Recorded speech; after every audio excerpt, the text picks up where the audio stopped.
Si vous et moi avons été de façon réelle au bénéfice de ces 40 jours, nous devons aussi être des hommes et des femmes libérés et délivrés. Pensez à Thomas. Fut-il un homme plus lié que Thomas?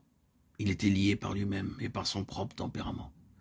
Il avait, vous le savez, ce genre de tempérament qui ne croit à rien, à moins d'avoir une preuve absolue. Un tempérament qui ne sait jamais accepter la parole de quelqu'un d'autre comme tel, mais pour lequel tout doit être prouvé et démontré. Quel homme malheureux il était. Si je ne vois, je ne croirai point. Jean 20, 25.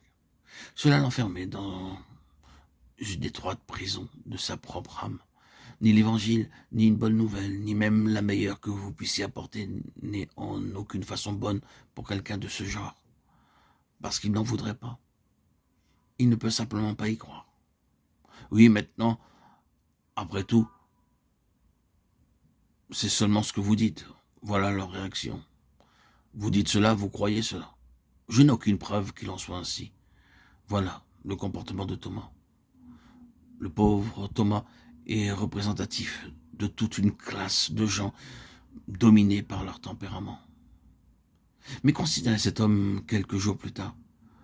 Le Seigneur a vite réglé tout cela en ce qui concerne Thomas, et si complètement que lorsque 8 jours après il fut invité par le Seigneur en ces termes, « Avance ici ton doigt » pour examiner et constater quant à lui-même l'évidence, il n'est point rapporté qu'il le fit.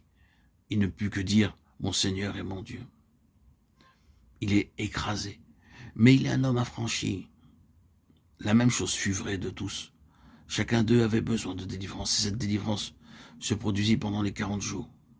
Puis, ils furent des hommes au large. Ils se tenaient là ensemble le jour de la Pentecôte en hommes libres. La résurrection du Seigneur Jésus doit avoir cet effet-là en vous et en moi. Elle doit nous délivrer de nous-mêmes et de notre propre petit monde. Et grâce à Dieu, elle opère cela.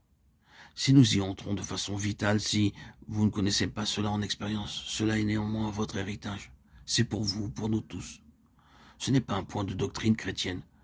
C'est une puissance actuelle pour chaque vie offerte à notre foi, afin qu'elle s'en saisisse pour notre délivrance à l'égard de nous-mêmes. Ce fut l'année de leur délivrance, mais c'est aussi l'année de notre délivrance, de celle de l'Église. Le jubilé n'est pas encore terminé. Le Seigneur Jésus l'avait proclamé par sa résurrection. Il l'avait introduit, et par l'envoi du Saint-Esprit, le jour du jubilé, le 50e jour, la Pentecôte, il l'avait finalement scellé. Oui, c'est le jubilé, c'est la délivrance. Tout porte l'empreinte de cela. Et ainsi, la Pentecôte a été le couronnement de ces 50 jours et la mise à disposition particulièrement des valeurs des 40 jours. C'était leur jour de délivrance. Le jour de la Pentecôte qui signifie 50e.